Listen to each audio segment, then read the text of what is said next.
Brews and Banner Podcast. Banner Podcast. Brews and Banner Podcast. What up, what up, what up? Welcome to Brews and Banner Podcast. I'm your host, Rob G. And with me, as always, is the Legendary Brew Crew. What up, fellas? I was reading this weekend. Mama. Nah, it doesn't taste like dirt. My name is Lou Belgium, ladies and gentlemen. I'm wondering, does Delaware have an actual culture? This is the podcast that we talk about beer, but we also talk about a lot of things that's happening in the world, politics, movies, anything really that comes to our mind while we're here sampling these brews. Grab a drink, pull up a chair. Ooh, we love you, Brews and Banner Podcast.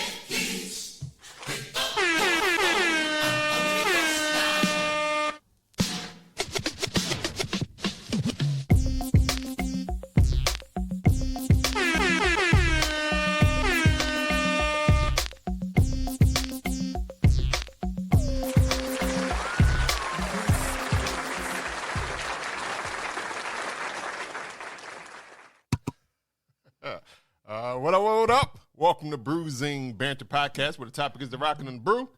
Well, that be the fuel. I'm your host, Rob G, and with me, as always, the Legendary Brew Crew. What's going on, Lou? Hello, I am here. Can you hear me? Yes, we can. Hello out there. Hi, guys. I just wanted to make sure. I wasn't sure. Yeah. So far, so good. Yeah, we're going to go. We're going to go as hard and as long as we can. This is episode 225 of Brewing Banter Podcast. And if this is your first time joining us, welcome. You're in for a good show. And if get a listen or a watch or however you consume your podcast. And and if you're a returning listener, hey, I love you. Welcome back, man. I love you. We cherish the time we spent together. For sure. Absolutely.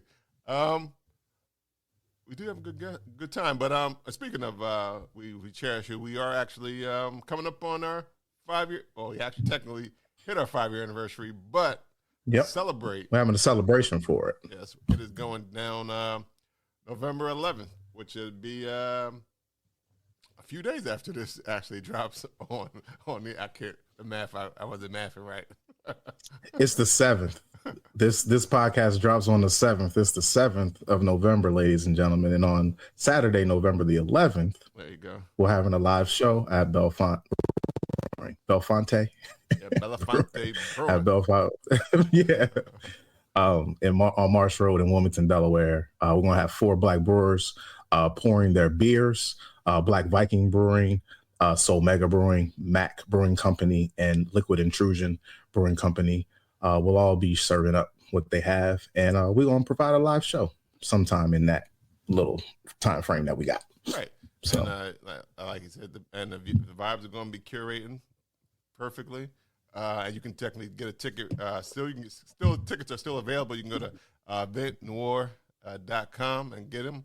And if you are having issues purchasing your ticket through Event Noir, give us a shout, and we'll try to see if we can get that resolved.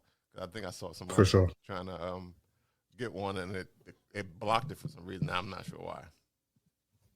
I don't know. No, we won't get blocked. So hit us up, and we'll get your ticket for you if you need help like that. Right. So it should be a good time to get you a souvenir glass with this ain't the glass, but it'll have the same Brews and Banner logo on it. Definitely come through and check us out. It'll be a good time from 6 to 10 at those glasses are going to be collector's editions. Yeah, one day Lou said he'll sign you if you want him to. Yep, one day you could say you were there. Right. Like, I remember that Belly Fontaine. Yeah.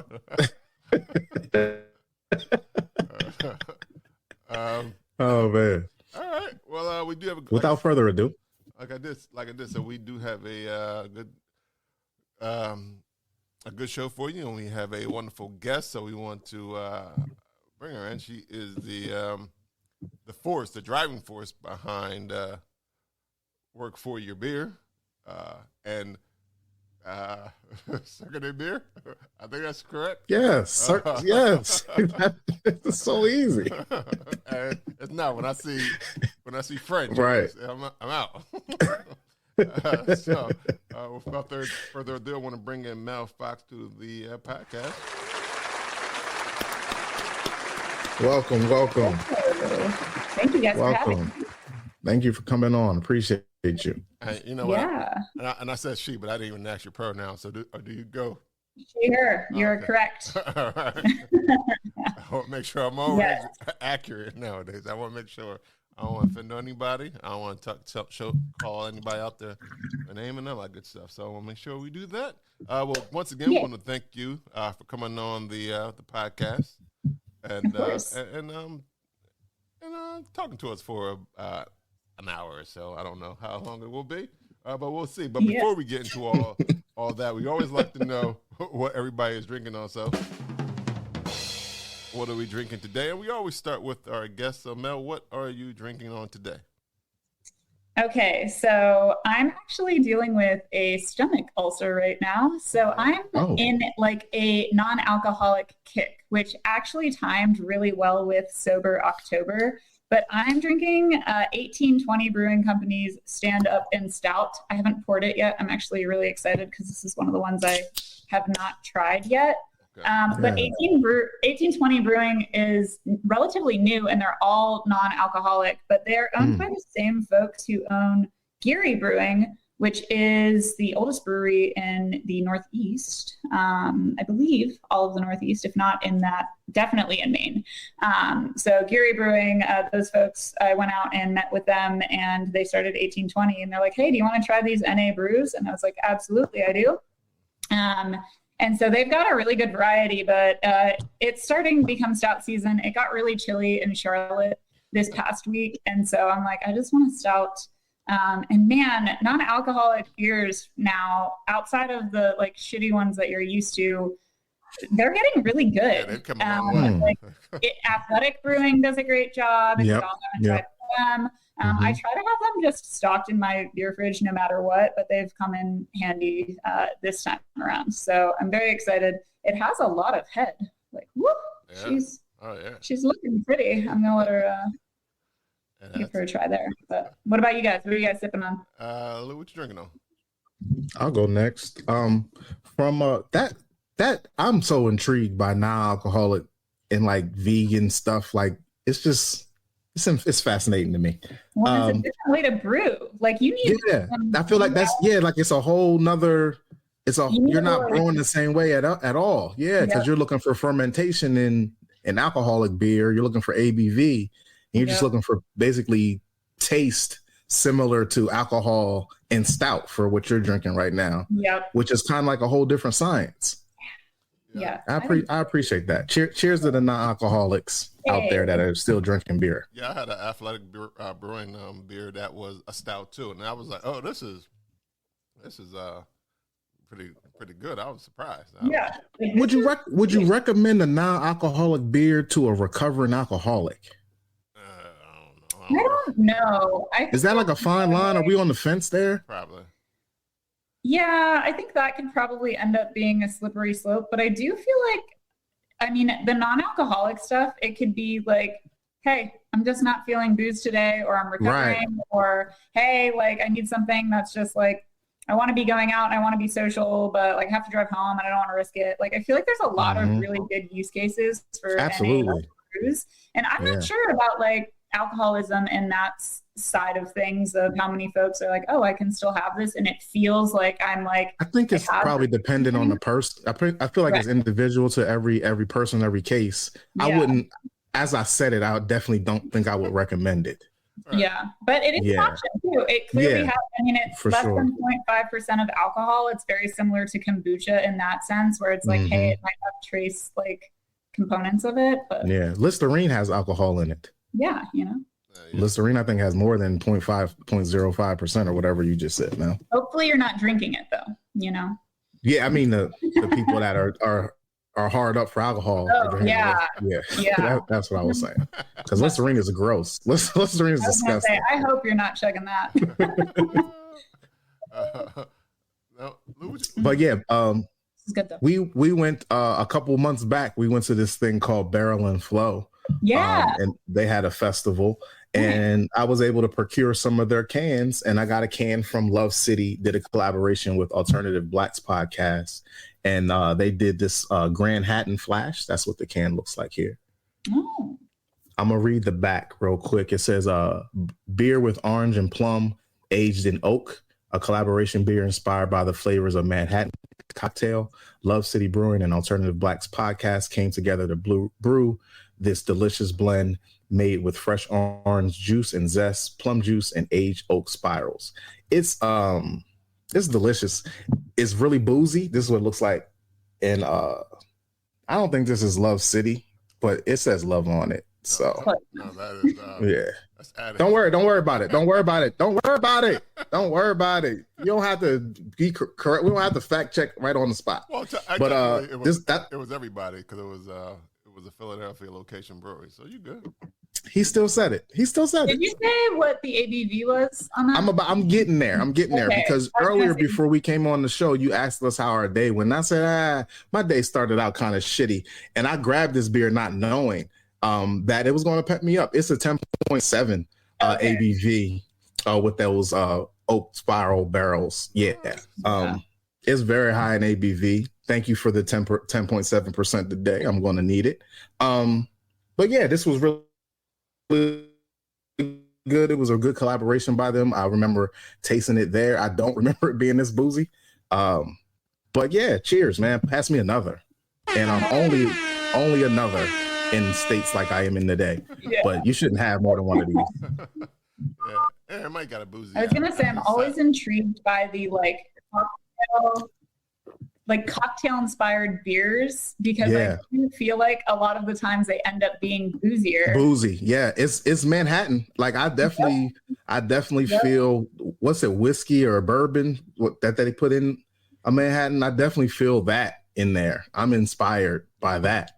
And to speak about, I don't taste really the plum, but I'm not sure what plum juice tastes like. But shout out to Hannah because she's a member of Love City, and she loves plums. And I love plums, but I didn't get the plum taste. I did get the orange juice and the orange zest a lot in that, though. So, again, cheers. Pass me another, guys. Shout out to Alternative Blacks as well. All right. Rob G, yes, what are you drinking on? I'm actually drinking something from Kent Falls out of Kent, Connecticut. It is the Hollow. What? Yeah, it's called Kent Falls, and it's called the Hollows. It's a Pilsner.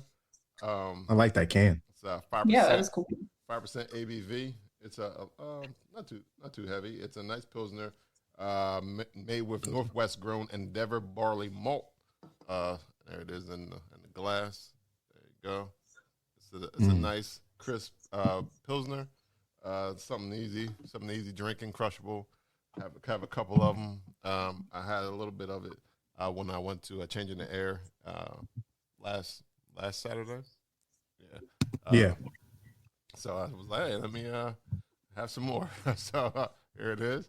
And yeah, definitely a good brew. And it was so I'm definitely going to say, pass me another. Rob. Yeah. You did say pass me another, and you always say Pilsners. And Mel, I want to see if you agree with this. Pilsners are a great introduction to the brewery. If you taste their Pilsner and it's good, their brewery is pretty much, you could taste their sour, you could dry a stout there or what have you. Is that holding up to holding up to it with that particular beer that you're drinking, Rob? Yeah, and it's actually kind of funny because I don't know if it may be I'm not too familiar with the Northwest Endeavor grown malt, but it has almost a smokiness to this malt. So I wonder if to the beer. So I wonder if that malt is the reason for it. Is it the malt or for smoke? Or did it just? So it's a different type of Pilsner, and you're not sure if it's the malt or if they did something else. Well, no, it's a Pilsner. It's definitely a Pilsner, but there's some smoky back in, okay. And I don't know if that's because of the malt. So I gotta look and see. Maybe it is. Maybe it's a more nuttier, smokier flavor, or they just might have roasted it a little too much. I don't know. And Mel, do you subscribe to that? Going to a brewery, if their Pilsner's good, their brewery's good? Yeah, I think that's like a very common first step for a lot of people in the brewing industry is like, hey, let me try either a lager or Pilsner and get a feel for kind of what you got going on here. And I think also most people in the brewing scene also just really love that style. Like, it's like, give me a good beer flavored beer. And like, if it's good, I'm going to probably like the other things that they have. I like that answer better. Like, I think you're right. Pilsner, like 90% of beer drinkers enjoy a Pilsner, like a couple times a year. You know what I mean? Where other people like, oh, I don't like stouts, I don't like sours, I don't like IPAs, but nobody says I don't like Pilsner. So I like that answer better than it shows how good their brewery is. It's just like, oh, give me the Pilsner. If it's good, we're in there. Well, and like a craft beer flavored beer, like if you meet the people who are like, I don't like beer, it's probably because they've had really crappy beer and they just associate like beer flavored beer to Natty Light, right? And yes, like, yes. If you get a good craft beer flavored beer, like it's a different game. So yeah. I always say if you don't like the craft of it, you just maybe not like the taste of beer, but there's so many different versions and varieties, the spectrum's so broad. We'll just spend 20 beers with me and we'll find one. You're gonna like one and you'll go in that direction and then go in that direction.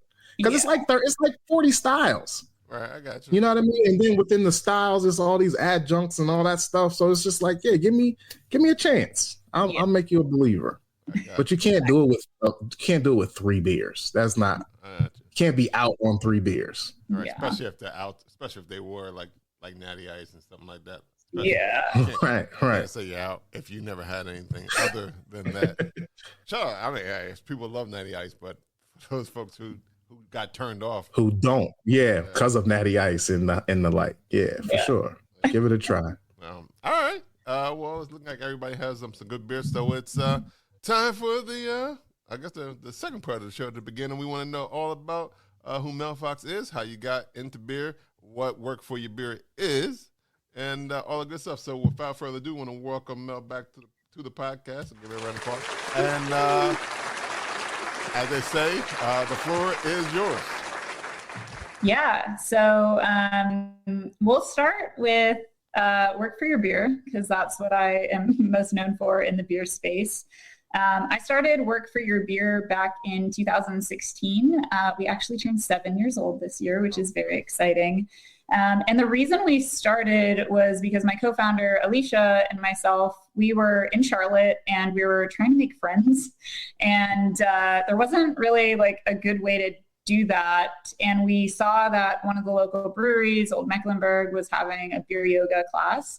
And so we went, and there were probably, at this point in time, OMB would have like 250 to 500 people show up for beer yoga every week. Wow. And so we met some people there. I know, it was a huge event, and I'm really sad because they don't host beer yoga events anymore. But it was such a cool environment to practice in, because they have this huge outdoor green space there, and we would practice outside.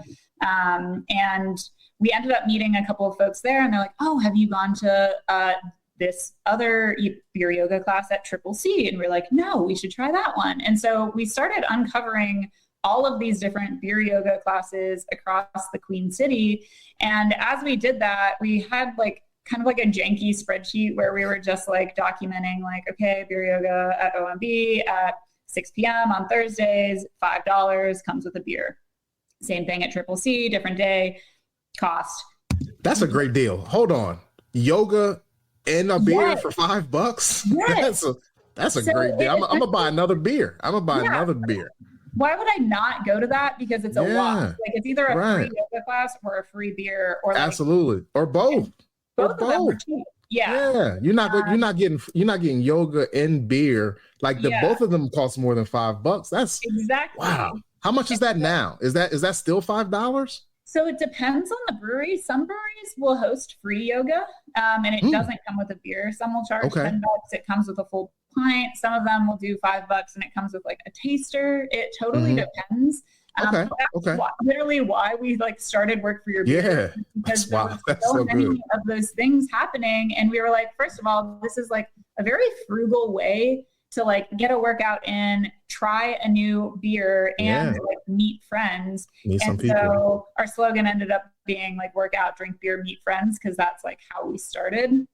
And so we ended up saying like, okay, there's like all these beer yoga classes, like like I sent a text message to Alicia that was like, business idea. What if we turn this into a website and then we can start directing other people there? Because we kept meeting people who also didn't know. The only way to find out about these events, like back in 2016, was if you were following the brewery on social media and happened to catch that they have an event happening, or if you're at the brewery and you're in the bathroom and you see a flyer for it. Like literally, like there wasn't that much marketing around it at the time. And so we started doing research around it, and we realized it wasn't just beer yoga, but there were brewery run clubs and bike and brews. That's what I was going to ask you. Yeah, I was going to, you guys started out with just the yoga, but you found through the website, you found the more, but it was just yoga for you and Alicia. Yeah, we started just with like the yoga path, and then we were like, oh shoot, there's all this other stuff. There's brewery boot camps. There's like bar at the bar. We ended up basically creating this online directory on workforyourbeer.com that was like every brewery workout class in Charlotte. And if you have like any social anxiety, like Alicia and I did, like we tried to put every single piece of detail that you would need to be successful in going to one of these classes. Like, what is the parking situation like? Do they have air conditioning? Is it dog friendly? Is it cash only, or do they accept card? Like, we tried to give every single like piece of, and we physically went to all of you don't even have to call the brewery. You just go on the site. You know exactly what you're doing. Yeah. And we went to all those classes. So like we showed up to when we first started, we were at a different place every single day of the week. I'm a photographer, so I was taking photos. I was getting shots of everything. Like, so the website was like a very comprehensive guide to like where you could go and like all the details you needed for it. And it blew up in Charlotte, which was really fun. And so at one point we had like 15 brand ambassadors. We had salespeople working for us who were working with our partnerships. Like we had a pretty like comprehensive, like kind of organization going. And Alicia and I both have full-time jobs. So like I still have a full-time job. I don't just do work for your beer. And COVID hit and all of the events. Yeah, of course they did. And so we were like, all right, we have to pivot. And Alicia had just taken work for your beer full time at that point. And so we were like, what can we do? Let's invest more in like our content strategy and focus on content partnerships and do whatever we can in that space, while also still like being at the core of who we are. And so we've had really great partners. Like we worked with Ortho Carolina here in Charlotte, who was like our wellness subject matter expert. So we would do wellness content, focusing on like, you know, the best 5 yoga poses for lower back pain, or like stuff like that, where it's like, hey, like this is relevant to our audience, but not in your traditional like craft beer yoga way. And then we have a ton of brewery partners as well. And so we shifted more into beer content, wellness content. And then once travel started opening up again, we kind of morphed into this like beer travel like site as well. And so we've evolved quite a bit since our inception of like who Work for Your Beer is, but the whole time we've always been having this focus on like balance, right? Like your health is important, but like we also love craft beer. And so it's okay to have your beer and drink it too, is kind of like our little motto there. Like you're allowed to like indulge in something, but like care about your health. We're never going to be like, you can't drink a beer if you didn't work out. That is not our vibe at all. We are very much the type of people that are like, hey, like work hard, play hard. And so our whole mantra has always been around like seeking what balance works for you. And like, even right now when I'm like not drinking booze, it's like, I'm living my brand because I'm prioritizing my health. And this is the balance that I need right now. And it's like, I can find other options and alternatives that are still in this space. And like, I'll go to a brewery and I like hanging out at breweries. Like that's like my comfort zone. And so like, I'll go to a brewery and I'll be like, what NA options do they have for me? Like some will have like non-alcoholic mocktails. Some will have just regular like in-house non-alcoholic seltzers. Everyone has kombucha. So you can always get kombucha. And so it's kind of fun, like uncovering like what other options they have too when you're not drinking. So it's like, I'm still supporting the brewery, just like in a different way right now. Yeah. Just you saying that, we probably interviewed over 100 different people. And I think you're the only one that's spoken of something other than athletic for non-alcoholic beers. You know what I mean? So that opened up my eyes to, there's more non-alcoholic beer options. And then like Rob drinks all different types of beer, so he knows that stuff, but he don't share that with me because I'm not drinking non-alcoholic beer. Like I'm not asking him for those options, you know. So if you don't know what's out there, because I'm not asking him for, I'm not trying to drink that, but it is still something that podcast listeners, and maybe one day I want to try it just to see the comparison or what have you. But knowing that there's other options out there is good to know. You know, it's fascinating. Also, and it's go ahead. I know I was going to say it was funny because also at beer festivals, you also have booths that have alcoholic options as well. So you're like, absolutely, it's spreading. I mean, because I think that's one of the fastest growing segments in craft beer. I think I read somewhere. And it's the same thing. It's just like me being a meat eater, like those vegan options back like 5-10 years ago. It was just like, come on, man. Anything like a chicken, whatever. But some of the things are really delicious. Some things are really good. And it's the same thing with, I always attribute that to alcoholic and non-alcoholic. Like you just have to be willing to try it. And I think people that drink alcohol like, whatever. It's like, yo, you drink orange juice. Yeah. That's definitely non-alcoholic. You drink that without the vodka in it sometimes. Yeah. So try this beer or this non-alcoholic vodka or whatever. Like, you never know. Yeah, and like it's good to rotate them in. Like if you're doing like some day drinking, it's like, hey, like I can still have a beer in my hand, but no, like it's good to kind of have that balance of being able to say, like, I'm chugging this. Yeah. I'm chugging this with no I don't know what the word is, I forget. But we gone. I got this to 10.7. Yeah. Keep going. Yeah. The other thing too is like you were mentioning like at festivals, like there's a full non-alcoholic festival happening in Asheville, North Carolina this upcoming weekend called Cavern Culture. And like their whole thing is like a festival of NA options so you can go through and try. And awesome. Mentions like non-alcoholic vodka or whatever. Like there's non-alcoholic tequila options. There's non-alcoholic wine. And like it doesn't just have to be your traditional options. And so I would like to go that. Yeah. I would like to I would like to do that. You go party hard and drive home. Like, like everybody can drive home. No Ubers. Ubers suck that day. They don't make no money that day. Yeah. no well, DNA. and they have to taste good. Like you have to, that's the first thing is like product has to taste good. So you're not because after the third one, I'm not buying another one if it doesn't. After the second one, I'm not going to buy another one if it doesn't taste good. Yeah. So it has to taste close to what. Does it taste like a stout? Speaking of, you drunk it? Delicious. Yeah. It's super malty. You saw the head on it. Like it looks exactly like the stout, but it is really good. And I'm like sipping on it because I only brought one down, but I'm like, I might have another one when I go. Now you said something. One of our hosts that couldn't be here. Shout out to 302 Yoda. He's a stout man as well, but he's an all season stout man. And you said it's stout season. Are you an all season stout woman, or are you just in stout season? So this is why I'm drinking a stout. I don't generally seek out stouts in the summer, but I love the seasons of beer. Like I love fall. Fall is my favorite season for beer, 100%. Like I'm a dark lager gal. I love a really good like Oktoberfest, Dunkel style. Like that's just I love it. And I feel like porters in this season are also, weaning you into heavier stout season.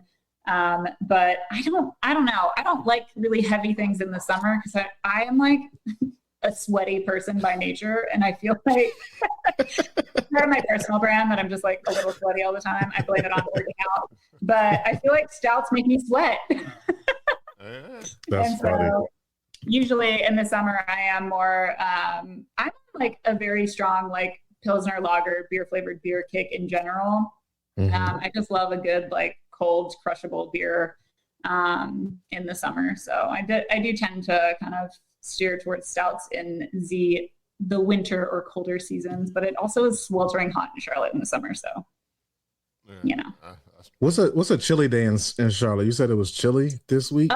Okay. It was 29 when I walked my dog the other day. Cold. And that's cold. Yeah, that's cold. So that's very cold all across America. Yeah, it's not. You don't have to preface it with Charlotte. That's cold. I think the coldest it's gotten since I moved down to Charlotte in 2013, and the coldest it has gotten here was 8 degrees. And I remember that because all of the pipes in my apartment complex burst. Yeah. We like I feel like when it's 8 degrees in Charlotte, like the kids don't go to school that day. Like it's nothing. Yeah, like it's. Think it's gonna snow, they cancel school, which is hilarious. Growing up in Pittsburgh, and my school was always one that was like, you'll be lucky if you get a 2-hour delay, but they never canceled.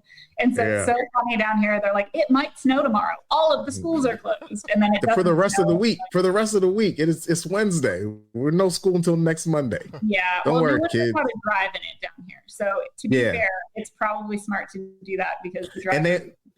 I lived in Atlanta for like 2 years and I saw one salt truck. So like to not be prepared, like that's why they close. Like it's too much ice on the road for these non-ice drivers, and then we don't have anything to get the ice off the road. So y'all stay in the house, please. Don't go out and get these accidents. As long as you have staff to keep you company, you'll be in good. There you go. Non-alcoholic or alcoholic, it doesn't even matter. My goodness. Now you talked about that I guess the brand kind of like pivoted to add travel, workout travel and stuff like that. So where exactly is that space taken, like in terms of like, this is a good place to hike at and have a beer at this brewery, or like how does that work? Yeah.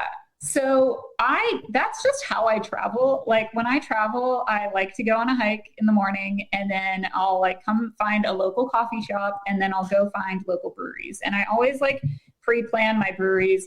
I am a big advocate of finding unique and or diverse breweries in a space. And so usually I try to prioritize finding women-owned, LGBTQ, Black-owned, Latin-owned, like anything that's like non-traditional in the beer space. And I always prioritize going to those spots because I like highlighting them. And I always continue to like advocate for some of these smaller breweries versus just going to like the main popular ones in the area. Right. But like I'll partner with like cities, like I partnered with Bend, Oregon. I partnered with Portland, Maine. I partnered with Visit St. Pete, Clearwater. Like I've done partnerships with the city where they'll like fly us out and have an itinerary. And then I get to basically be like, these are the breweries I want to go to. And they'll connect in, and we have, a really great time exploring.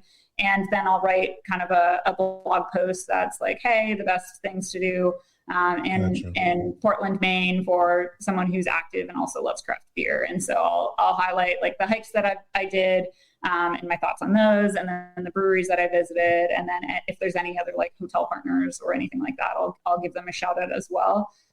But it's been really fun because like I get to go out and do travel the way I like doing travel, and then I get to share that with our audience. And so it's very cool to see people be like, oh man, hey, I went and tried this hike that you like shared the other day, and I really loved it, and I ended up going to that brewery right after. And it's like it's really nice to see that people kind of connect to that.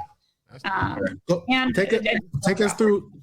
take us through like a day, like how that goes from the whole fruition of do you reach out to their travel department, and then you go there and then you travel how you want in that city? Like take us through from the start all the way to you finishing the blog.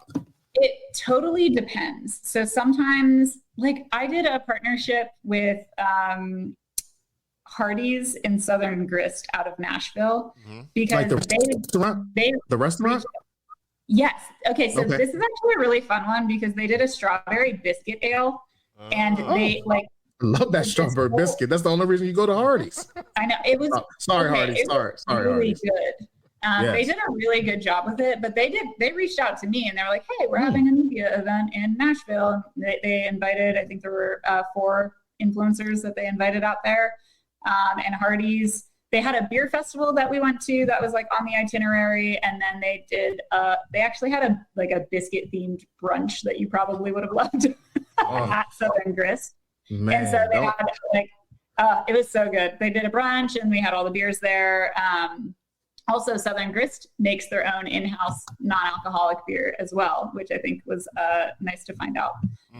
But that was like, that was a nice itinerary because they kind of planned it out, but they gave us space in between to kind of do what we wanted. Some of the itineraries are like pretty intense depending on who you're working with, and some are so like they give you most of the time. So Mel, most of the time they give you what they what they want you to do, or you don't make it up yourself as you go along. Yeah, it totally depends. It could be one end of the spectrum where it's like, hey, yeah, come in. We'll get your hotel set up, and if you have like people we want to reach out to, we can. Otherwise, like it's you do you. And then there's the other side of the spectrum where I get a 10-page PDF of an itinerary, and it just totally depends who you're working with. Gotcha.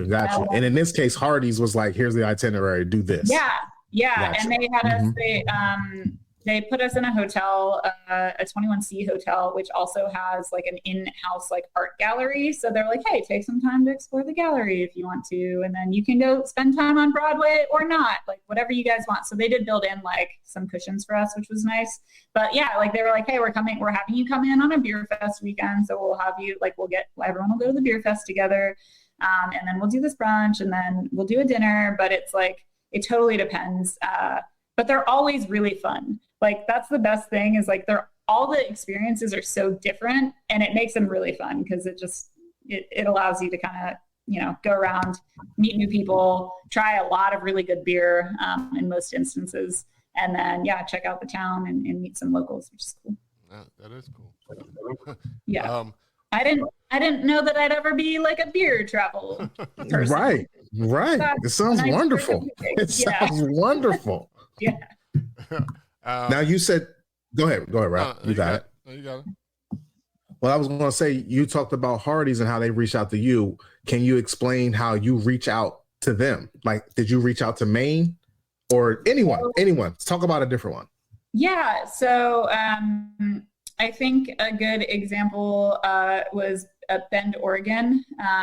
They had done a lot of other beer influencer type of like sponsors before. And I was like, oh, cool. Like other beer people are going out there. This seems like a really cool beer city.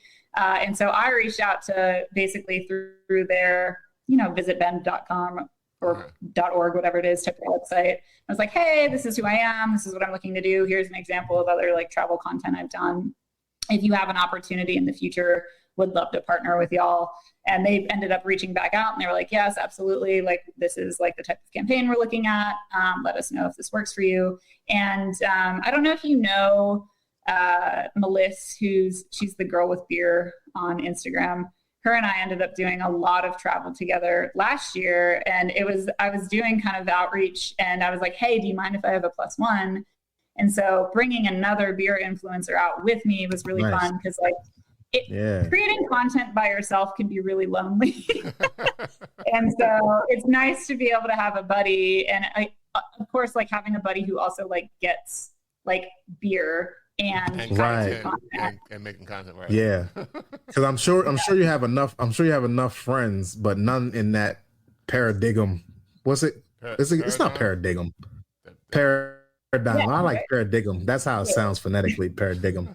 But the paradigm, it should be DIME, right? At the end of that. G should never be in there. Oh man, I got a whole highlight section on how English is trash. English is is not good.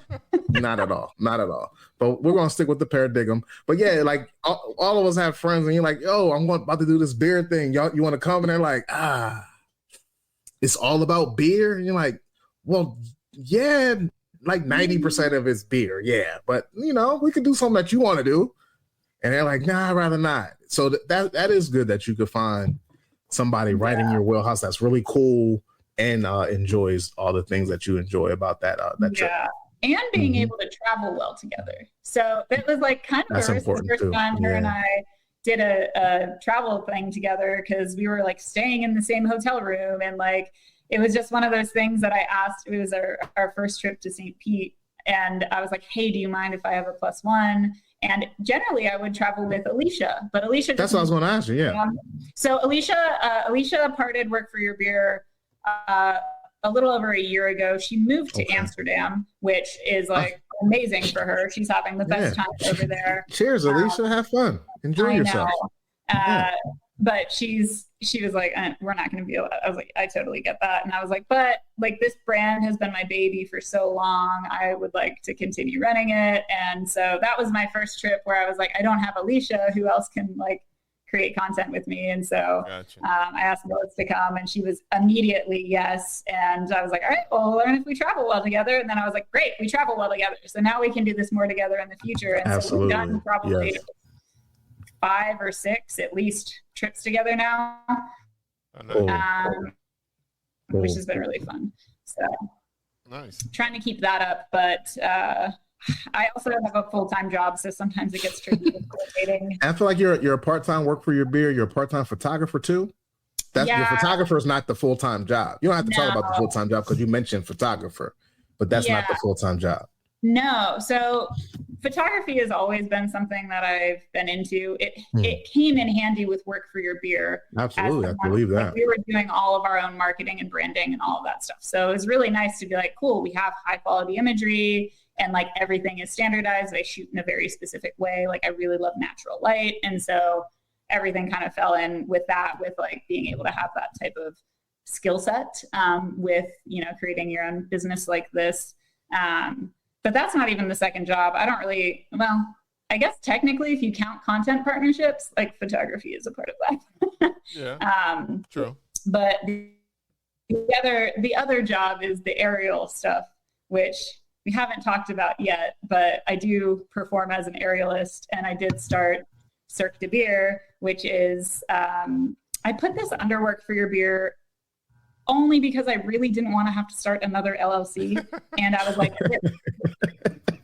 I was like, aerial is the work. And yes, there you go. That's the work. I'm just gonna slide this right under, but it's a full so in the umbrella.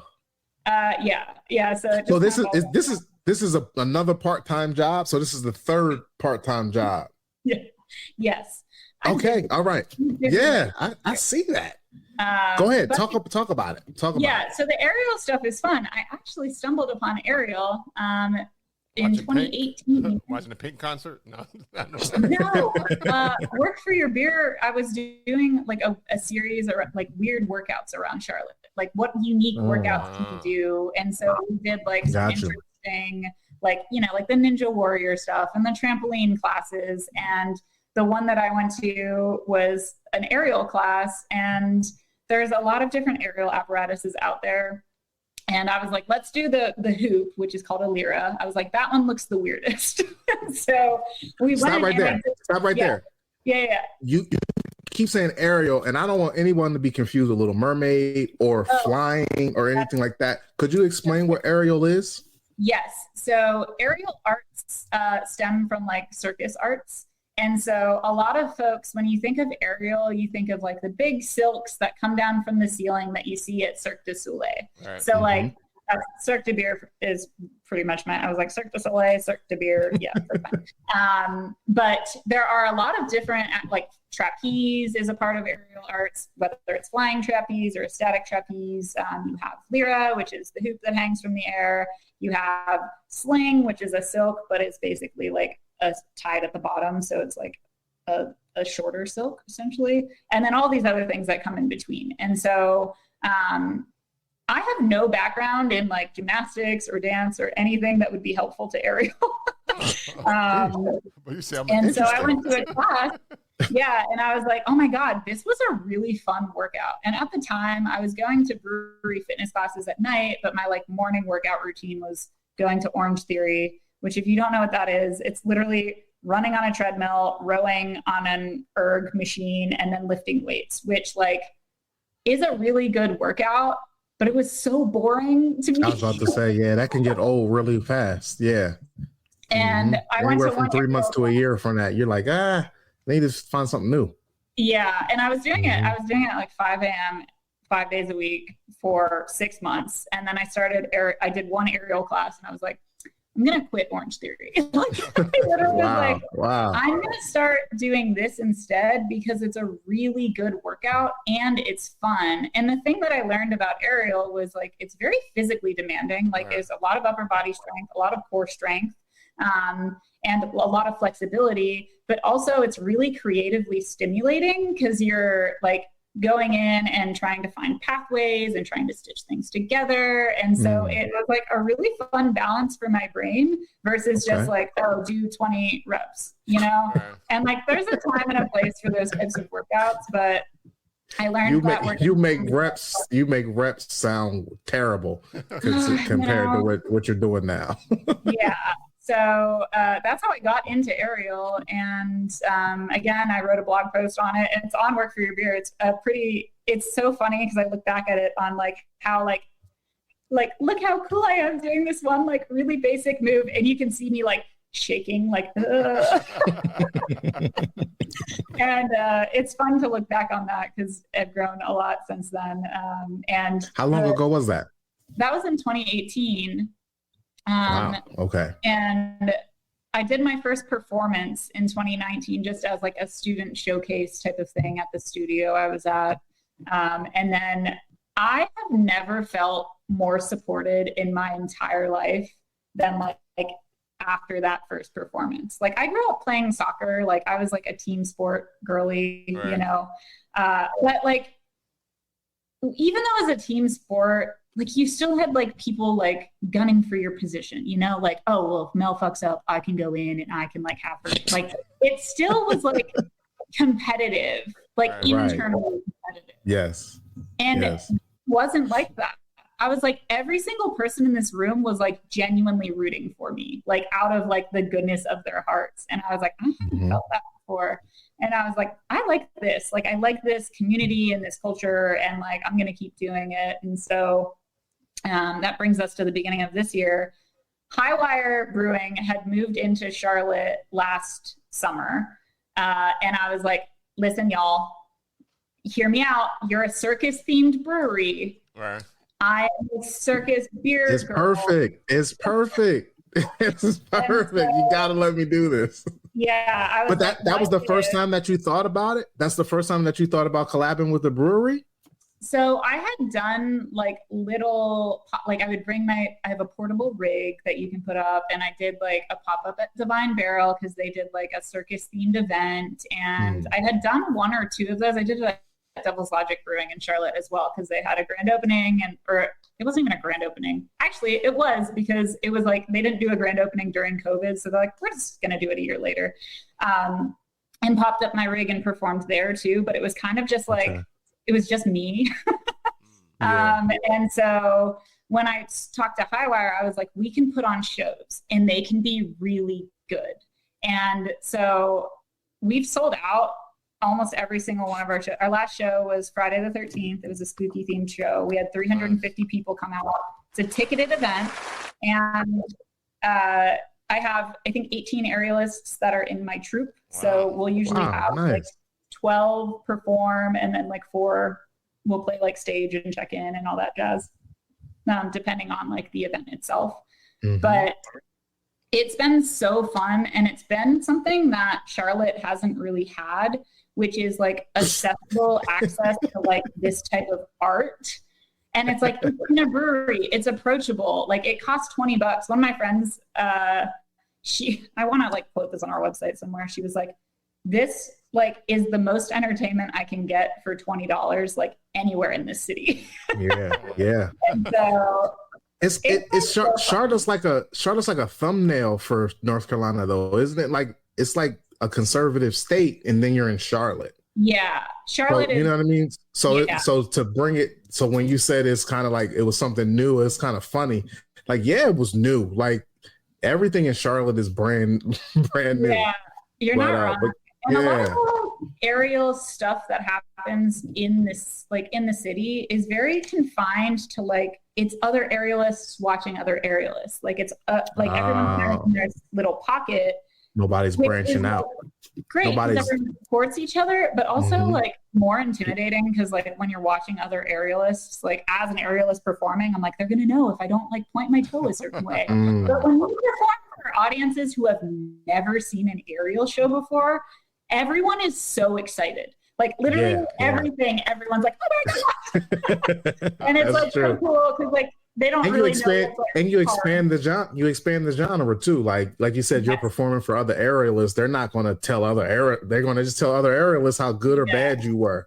But another person is like, I never tried that before. I'm going to talk to her and find out where her classes are, or you know what I mean? Like, I'm sure you get that more times than you would at the ones where you perform at the actual aerialist shows.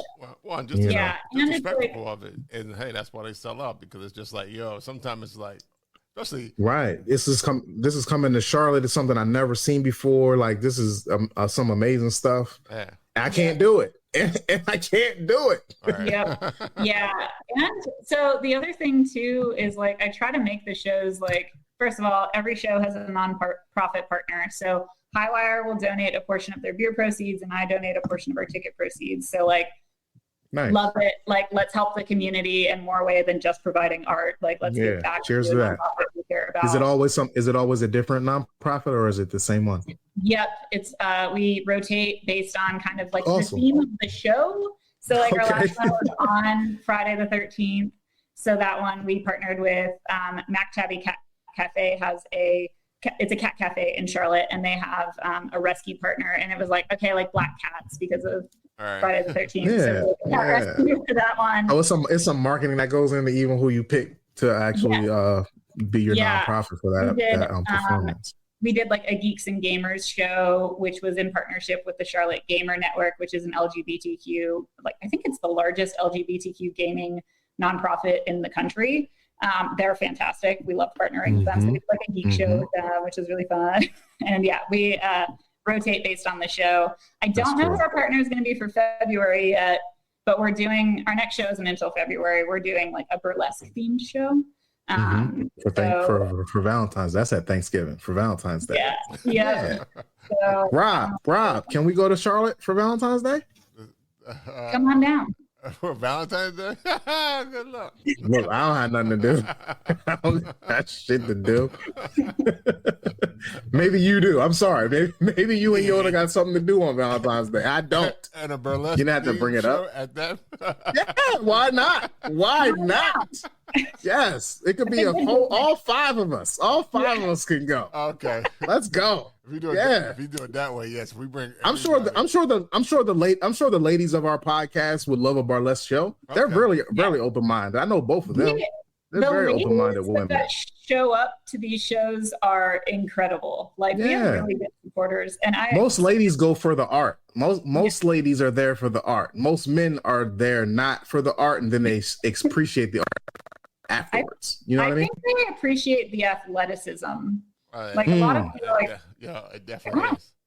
True. How do you do that? True.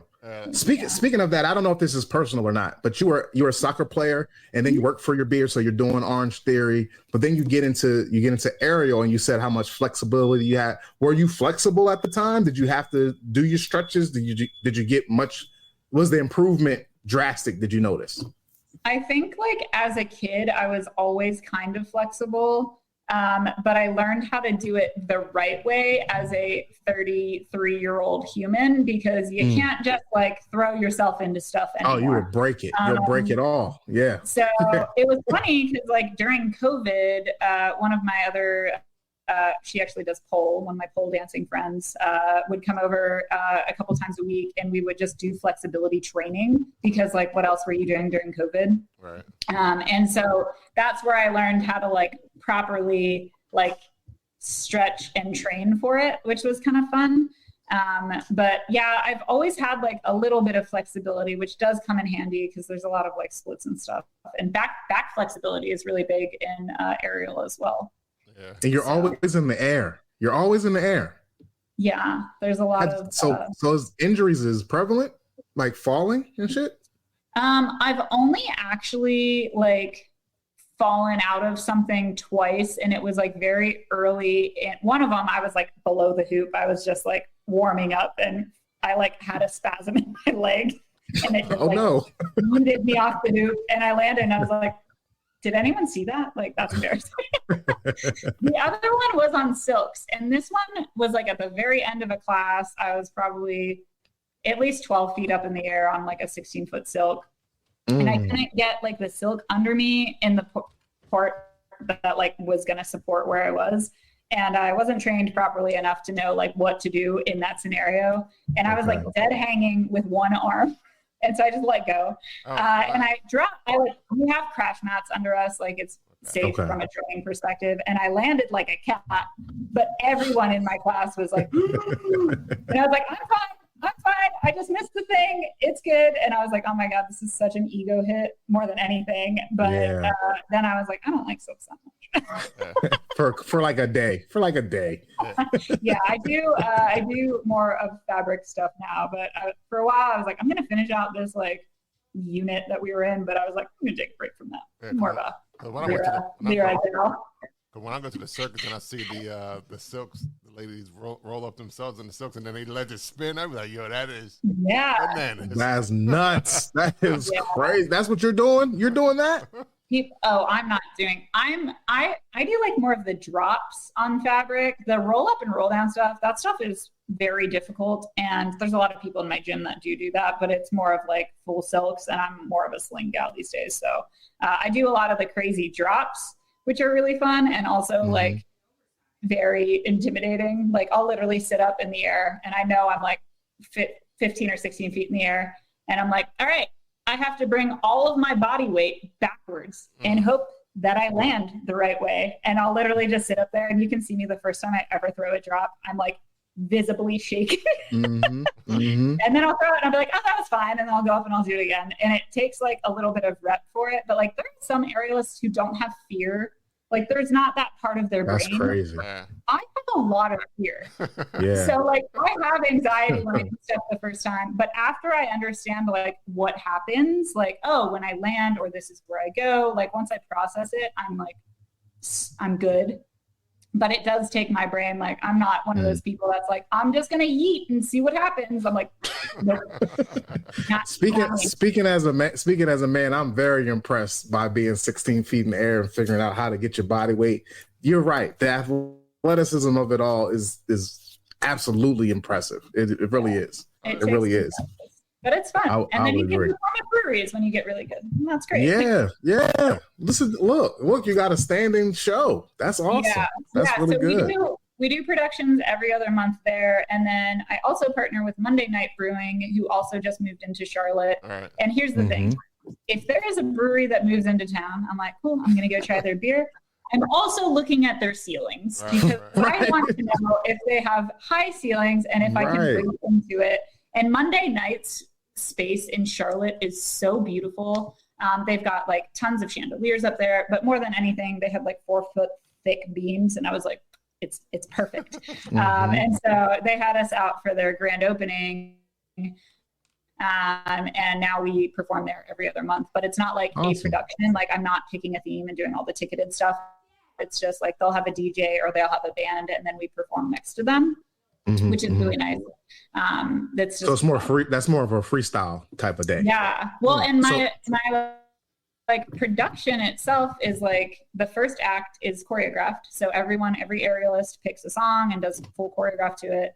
And then over intermission, everyone gets to like request songs. And then we go into the back and we pick the songs based on their requests. And then we improv the second half of the show. So like the crowd gets to request the songs. Yep. Cool. Yeah. So I really like that. So it's a whole night. Yeah. And it challenges us as like aerialists, but also there's like crowd participation and people can like get excited when their song starts to play. And so it's like, right. I'm coming. I'm coming down there. Fun. I'm coming down there. Yeah. I know some Charlotte people. I want to come down there. Yeah. I want to come down there. Come visit. I don't need you, Rob. I don't need Valentine's Day. I'm coming. Charlotte has a great beer scene. We haven't really talked about that at all outside of like there being a ton of beer fitness stuff, but we've got like 85 breweries in the like greater Charlotte area, if you're counting like the lake and then like a little bit into the northern part of South Carolina. We have a ton of breweries. I live in NODA, which is like kind of an arts and design district here, and I could walk to 7 breweries just from here. What does NODA stand for? I wanted to ask you that. NODA is North Davidson, and they just kind of drilled it down for the neighborhood itself. But there's 7 breweries in walking distance. Yes. Yeah. Shit. Which is great. And then that's not even like South End. South End is like a very like younger part of Charlotte, but they the number of breweries in there too. You can walk to a ton in that space as well. There's really good like neighborhood pockets, and we are just a big brewery city. Like there's honestly tons and tons, and I can give you guys recommendations later. If you and how far are you from Asheville and Raleigh? Is Raleigh a big spot for breweries? It's not as big as Charlotte, but they do have some. No, so scratch that. I know Asheville is though. Yes. So it's Asheville. So right now in North Carolina, it's Asheville and Charlotte. Yeah, are the two biggest cities for breweries. Okay. Yep. And Asheville, I mean, 2 hours from Charlotte. So you could fly into Charlotte, do a couple days there, drive up to the mountains, do some time there. And I mean, I can talk about the amazingness of Asheville breweries, but I'm sure you know on your end. It's funny because a lot of the Asheville breweries have started coming to Charlotte. I was saying, now so, like Burial, like opening up in Charlotte. Yeah. So like second tap room. So like Burial has a second location in Charlotte. Highwire obviously has a second location in Charlotte. Like all of these breweries are starting to be like, well, what if we put a tap room here too? Yeah, it's only a 2 hour ride. They can transport the beer. They don't have to have two breweries. They actually can transport the beer to the space. Yeah, I like it. Yeah, it's great. That's dope, man. We got to go to North Carolina. Why haven't we been to North Carolina in 5 years, Rob? We have, but not personally, I guess. I mean, I've been to North Carolina, but not, I guess, as a podcast. Yeah, I've been to North Carolina in the last 5 years, but not as a member of the Bruising Banner podcast. And I think that's almost a violation. I also think I'm going to be in your part of town. I've been talking to visit Wilmington, Delaware, right? Yes. Yes, that's where we're from. I've been talking to them and trying to coordinate dates that work for something so I might actually be coming up to Please invite us when you come to the breweries here. Absolutely. So we can help you blog. That would be awesome. That would be nice. You also got to go on that hike that she doing. Yes. I'll do the hike. You know I like to walk, brother. I'll walk, man. I'll be taking pictures out here. I'll do a walk with you. Yeah. For real, Mel. Are you planning on a walk when you come? Oh, or a hike? Yeah. Oh, I may have to take a day or two off of work. I'm with you the whole time for sure. I'll be your guide. I'll show you where the food is. I'll show you where the food that they don't tell you.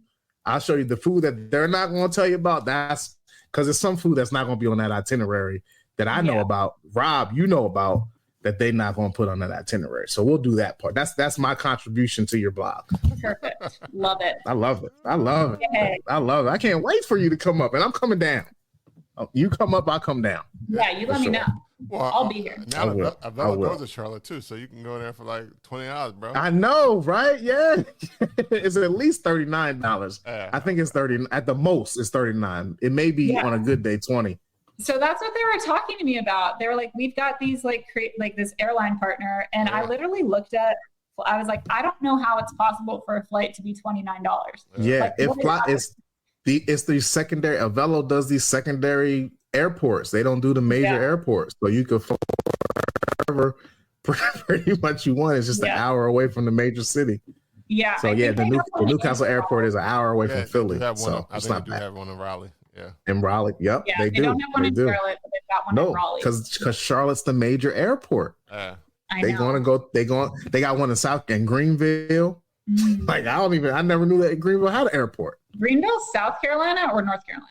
Greenville, South Carolina. Okay, but that's also an amazing. That's like an hour, and that's like an hour away from y'all, isn't it? It's like an hour away from. It's an hour away from. It's like 2 hours. I think it's 2 hours from Atlanta. Yeah. Yeah. But that's I love that city. It's so cute. It's very active. They've got good little brewery options too. Okay.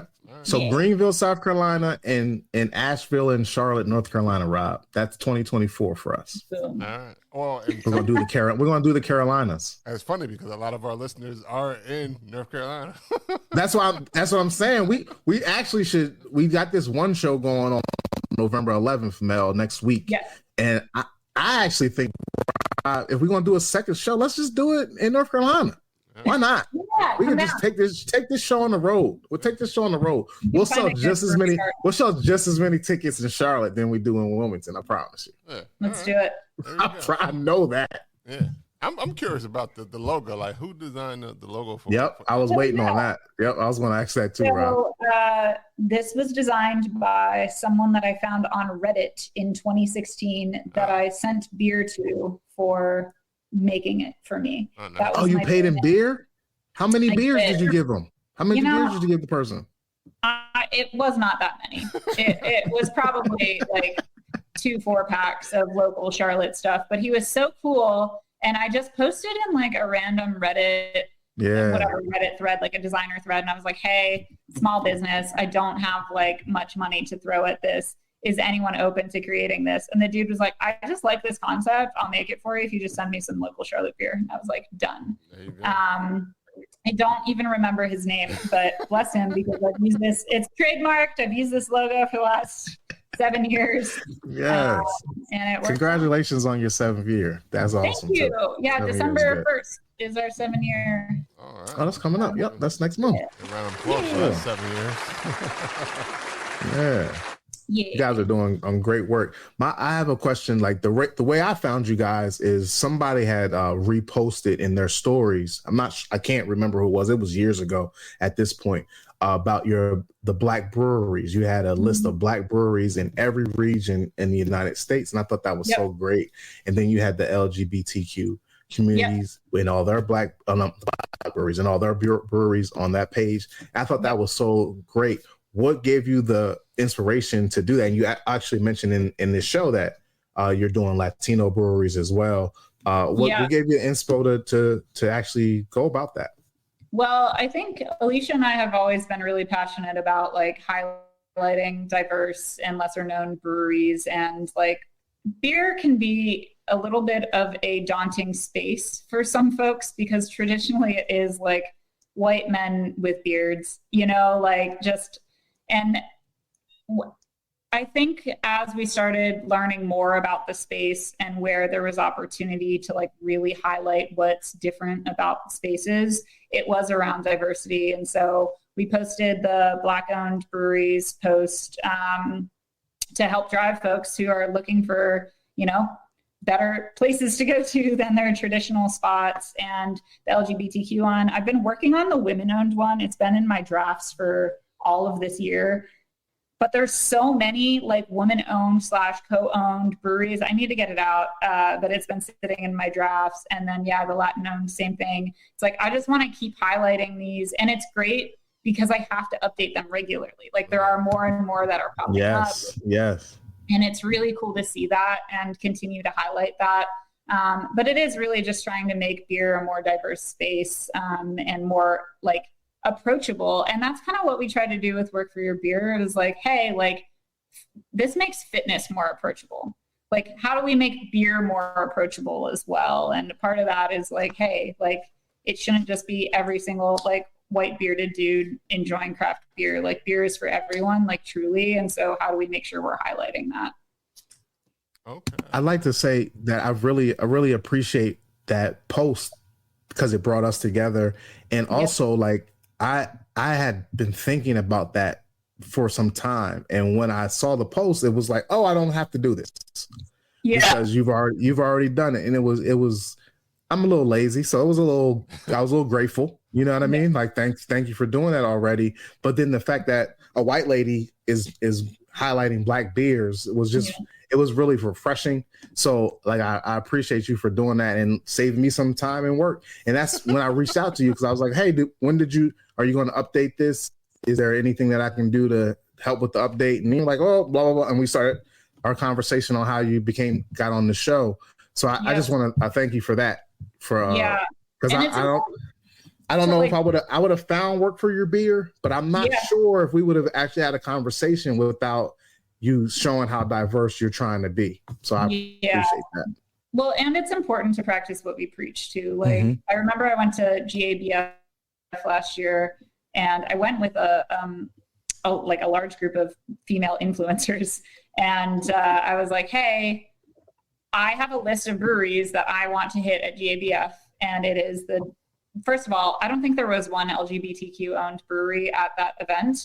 Lady Justice, who is out of Denver, wasn't participating. So I made a personal, I was like, I'm going to physically go to their tap room, even though they're not at GABF. And they're part of my GABF. They'll be part of mine for sure. Yeah. And then I think there were only 2 Black owned breweries there, and I hit both of their stands and like talked to folks, put them on our story. I was like, listen, like I want to make sure that people know, like, it's not just like, hey, here's a post and I'm never going to talk about this again. It's like every location that I visit, I do research. I'm like, are they on this list? Like, first of all, like who should I be visiting from this list when I'm in a new location? And then second is just showing up, right? And showing support. And it's interesting because there's just so many breweries out there and everyone has a different story, but it's like, please support the right ones, because there are some crappy brewery owners out there that you really don't want to be supporting. And then there are some really, really amazing ones. And it's like finding those and telling their story is really exciting for me too. Yeah, absolutely. I'm always curious to know. I'm always curious to know, like, I know you talked about the content creation and stuff like that, but does like Work for Your Beer, do they like throw, like, you went to yoga events and stuff like that, but do you throw like events for Work for Your Beer, like marathons or run clubs and stuff like that? Yeah, so Cirque du Biere is like one of those events now. My goal with Work for Your Beer is always to, any type of event that we throw, have it be associated to a nonprofit. So we'll throw like brewery boot camps, or we'll collaborate with someone to do a beer yoga event or a run club. And it's all about collaboration. I've been going through to try and get my yoga certification so I can just do like pop-up, like nonprofit yoga events at breweries when I'm traveling, because I think that's a really good way to like, hey, like I'm going to offer this event that's going to give back to your community and also like allows me to like meet new people in this city. And so I'm going through that to just see if I can, start some more of those types of events. But I partner with Merrill, the like trail/shoe company, and we'll host nonprofit events together. So I have one coming up in Asheville on December 9th at Highwire Brewing. And it's just a brewery boot camp. And these ones are really kitschy. We like use like the kegs as weights. So like all the content for it is also really fun. And everyone like has a really good time like doing it, because it's not your traditional like, oh, we're just going to do body weight type of stuff. Like they are leveraging kegs and growlers and crowlers and whatever we have on hand. But yeah, we do try and host those. And it's just me right now. So it's like, okay, I'm kind of trying to figure out like when I have time, what weekend works, who I can collaborate with, and continue to work on that. But we're getting there. Okay. All right. Any more questions for Mel, Lou? No, all my questions are off air. Oh, okay. Perfect. We want to thank Mel Fox for coming on the podcast. Thank you so much, Mel. It's been great, man. This is wonderful. Thank you for coming for having me. This is wonderful. Appreciate you. Before we go, we always like to know how people can. I know you already alluded to some of it, like, but how people can find all about Work for Your Bill, Circuit. I messed it up. Circuit du Biere. Cirque du Biere, man. Cirque du Biere. Cirque du Biere. Cirque du Biere. The Italian and French say Cirque du Biere. Yeah. It's Cirque du Soleil, Cirque du Biere. Cirque du Biere. There you go. You got it. How can they find out more information about that? How do you find more about what you're doing and all that good stuff? Yeah, you can follow us on all of the social platforms at Work for Your Beer, or you can just go to workforyourbeer.com. Everything that we're under is Work for Your Beer, not Work for Beer. Some people will be like, oh, the Work for Beer girls. And I'm like, so close, but so far. Work for Your Beer. And yeah, give us a follow. Always love meeting new people. And yeah, really appreciate y'all having me. All right. I do have one more question. Is the Work for Your Beer only aerial now? Is it no more Orange Theory, no more running? Is it just for you personally? Is it just aerial? I do a little bit of everything. Consistently, it's aerial. But like I go to brewery fitness events. I'll go do a brewery boot camp or beer yoga. The only thing I really don't like doing is biking, because I don't feel safe doing it. But I do have an adult tricycle that I put my corgi in, and will like tricycle around Noda, which is like a very safe place to do that. That's probably the only one that I'm not like actively pursuing. But everything else is fair game. And it's just like what's going to be like a fun event. And if it's active, great. Hiking, obviously. Right. Do a lot Absolutely. of that too. Absolutely. Yeah. Absolutely. All right. Cool. And my name is Lou Belgium. I'm on the Instagrams. Go on Event Noir 11:11. Show starts at 7. Doors open at 6. All Peace. right. Shout out to 302 Yoda, and you can follow him at IM302 Yoda. You can listen to the podcast, Apple Podcasts, Google Podcasts, anywhere you listen to podcasts. You can even say, Alexa, play Bruising Banter Podcast. You can follow the podcast on Instagram, Facebook, and Twitter at Bruising Banter Podcast. You can follow me, Rob State Bruising. There it is, bing, bing, bing, at Rob State Bruising. And you can also check us out at www.bruisingbanter.com. Remember to go to, like Lou said, Event Noir. For the Bruising Bash happening on November 11th from 6 to 10 p.m. Having 4 black-owned breweries that you won't get around here anytime soon.